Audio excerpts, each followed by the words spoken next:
Assalamualaikum warahmatullahi wabarakatuh. Perkenalkan, nama saya Raudatul Janah dengan NIM 23101162200024 dari kelas A2, Program Studi Pendidikan Bahasa dan Sastra Indonesia. Tujuan saya membuat video ini untuk memenuhi tugas evaluasi materi pada mata kuliah Linguistik Umum dengan dosen pengampu Ibu Dr. Nur Cahaya MPD. Linguistik adalah ilmu yang mempelajari bahasa, baik dari segi struktur, fungsi, maupun penggunaannya dalam komunikasi manusia. Linguistik mencakup berbagai cabang seperti fonologi, morfologi, sintaksis, wacana, semantik, dan pragmatik. Selanjutnya kita akan membahas tentang fonologi. Fonologi dapat diartikan secara umum sebagai cabang ilmu yang mempelajari bunyi bahasa, termasuk mempelajari proses terbentuknya bahasa dan terjadinya perubahan bahasa, baik yang bersifat umum ataupun yang bersifat fungsional. Ditinjau dari objek kajian, fonologi diambil dari istilah asalnya fonologi, diambil dari kata fon yang bermakna bunyi. Istilah logi diambil dari bahasa logos yang berarti ilmu, yang kemudian lahirlah dua bentuk fonem yang terdiri dari fonetik dan fonemik. Fonetik adalah bagian fonologi yang mencari tahu bagaimana bunyi itu dihasilkan.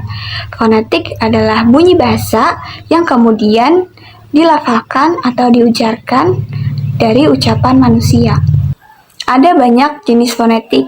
Ada fonetik artikulatoris, fisiologi organis, dan masih banyak lainnya, di mana masing-masing jenis memiliki fokus peruntukannya sendiri-sendiri. Sementara fonemik juga bagian dari fonologi yang mempelajari terhadap bunyi didasarkan pada fungsi sebagai pembeda arti. Jadi dalam pelafalan bunyi, ada bunyi yang memiliki penekanan makna yang berbeda. Apalagi dengan keberagaman bangsa di Indonesia, banyak daerah yang mempengaruhi fonologi. Contoh fonologi, masyarakat yang tinggal di kawasan metropolitan sebut saja Jakarta, yang juga memiliki bahasa gaul dan khas mereka. Misalnya, yang gak munafik lah, bohong kalau tidak demen sama uang. Nah, dari contoh tadi ada beberapa interferensi fonologi yang hilang. Misalnya kata bohong menjadi bohong, kata tidak menjadi enggak. Selanjutnya ada morfologi. Morfologi merupakan cabang linguistik yang membahas mengenai seluk-beluk bentuk serta pembentukan kata, hingga berbagai macam fungsi perubahan bentuk kata tersebut untuk memperoleh makna yang berbeda. Lalu sebenarnya apa yang menjadi objek kajian morfologi? Pastinya yang menjadi objek kajian morfologi adalah kata. Akan tetapi sebenarnya kata sendiri dibentuk dari sesuatu yang lebih kecil sebelum akhirnya menjadi sebuah kata. Sesuatu yang kecil tersebut adalah morfem. Morfem merupakan satuan terkecil di dalam bahasa yang mempunyai pengertian dalam satu ujaran. Nah, bentuk dari morfem itu sendiri bisa berupa imbuhan kata, misalnya di berjuang. Menurut Keraf, morfem dibedakan menjadi dua, yaitu morfem bebas dan morfem terikat. Morfem bebas adalah morfem yang bisa berdiri sendiri sebagai sebuah kata atau membentuk sebuah kata. Morfem duduk, makan, jalan, mandi, dan lainnya seperti yang terlihat dalam kalimat berikut. Nana sudah mandi. Sapa sedang duduk di teras. Anak kecil itu makan sepotong kue. Ketiga morfem tersebut bisa dikelompokkan sebagai morfem bebas. Pada dasarnya, semua kata dasar atau kata monomorfemis bisa dikelompokkan sebagai morfem bebas. Sementara itu, morfem terikat merupakan morfem yang tidak bisa berdiri sendiri. Itu artinya morfem tersebut harus bergabung dan juga terikat dengan morfem lainnya untuk membentuk sebuah kata utuh. Berikut ini adalah beberapa contohnya. 1. Di dalam kata sembahyang, morfem terikat berdigabung dengan satu morfem bebas, yaitu sembahyang. 2. Di dalam sebuah kata ketidakhadiran, morfem terikat ke an bergabung dengan dua morfem bebas, yaitu morfem tidak dan hadir. Dan yang terakhir ada morfem terikat bisa bergabung dengan morfem terikat juang untuk membentuk sebuah kata berjuang.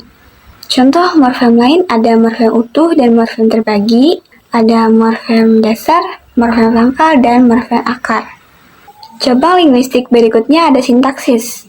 Sintaksis secara etimologi berasal dari bahasa Yunani, yaitu sun, artinya dengan, dan tatein, artinya menempatkan. Jadi secara etimologi sintaksis berarti menempatkan bersama-sama kata menjadi kelompok kata atau kalimat.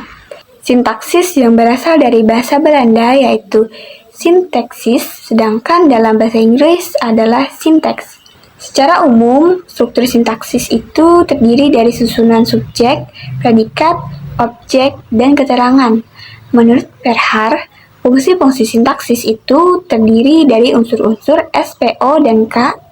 Itu merupakan kotak-kotak kosong, tempat-tempat kosong yang tidak mempunyai arti apa-apa karena kekosongannya. Tempat-tempat kosong itu akan diisi oleh sesuatu yang berupa kategori dan memiliki peranan tertentu. Misalnya, nenek melirik kakek tadi pagi. Tempat kosong yang bernama subjek diisi oleh kata nenek yang berkategori nomina. Tempat kosong yang bernama predikat diisi oleh kata melirik yang berkategori verba. Tempat kosong yang bernama objek diisi oleh kata kakek yang berkategori nomina. Dan tempat kosong yang bernama keterangan diisi oleh frasa tadi pagi yang berkategori nomina. Unsur bahasa yang termasuk di dalam sintaksis adalah frase, klausa, dan kalimat. Selanjutnya ada wacana. Wacana adalah satuan bahasa terlengkap yang mengandung konsep, gagasan, dan ide utuh. Wacana dapat berupa tulisan maupun ucapan. Berikut adalah beberapa ciri-ciri mengenai wacana. Kemudian, jenis-jenis wacana berdasarkan sarana penyampaiannya, isi, dan tujuannya. Berikut adalah jenis-jenis wacana.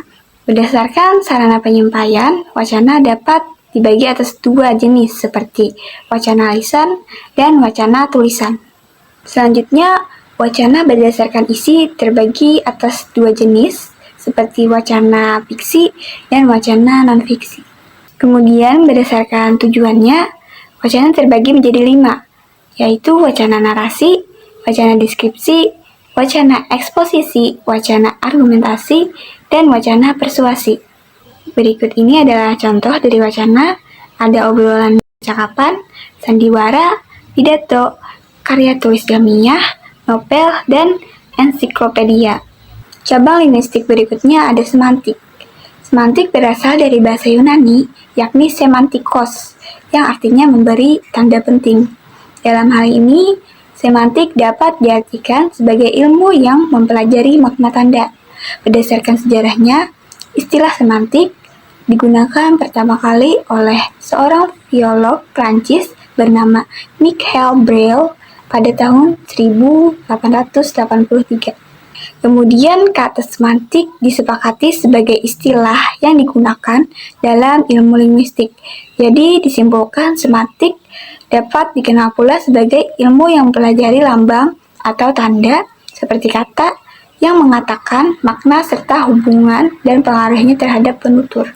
Kemudian semantik terdapat 4 jenis. Yang pertama ada semantik leksikal, yang kedua semantik gramatikal, yang ketiga ada semantik sintaksial, yang terakhir ada semantik maksud.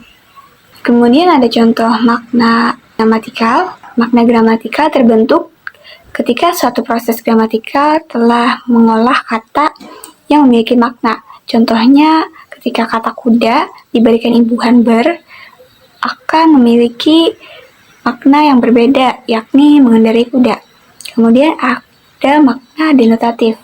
Makna denotatif adalah makna asli, makna asal atau makna sebenarnya yang memiliki sebuah leksem, misalnya saja tinggi, yang berarti keadaan tubuh seseorang yang lebih besar dari ukuran normal. Yang ketiga ada makna idiom. Nah, idiom adalah suatu ujaran yang maknanya tidak dapat diramalkan dari makna-makna unsurnya. Contoh, menjual gigi. Bukan bermakna menjual gigi sebenarnya, namun ini bermakna tertawa sangat keras, dan masih banyak contoh makna lainnya. Cabang linguistik yang terakhir adalah pragmatik. Pragmatik berasal dari kata pragma dalam bahasa Yunani yang berarti tindakan atau action. Pragmatik adalah cabang ilmu linguistik yang mempelajari penggunaan bahasa dalam konteks komunikasi.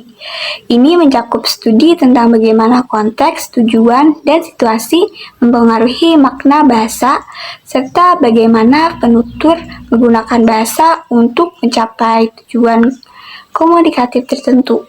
Pragmatik juga mempelajari tindak tutur, implikatur, kesantunan berbahasa, dan aspek-aspek lain dari penggunaan bahasa dalam situasi komunikasi. Tindak tutur adalah aktivitas dengan menuturkan sesuatu. Tindak tutur yang memiliki maksud tertentu tersebut tidak dapat dipisahkan dari konsep situasi tutur. Konsep tersebut memperjelas pengertian tindak tutur sebagai suatu tindakan yang menghasilkan tuturan sebagai produk tindak tutur. Secara pragmatis, tidak-tidaknya ada 3 jenis tindakan yang dapat diwujudkan oleh seorang penutur, yakni lokusi, tindak ilokusi, dan tindak perlokusi.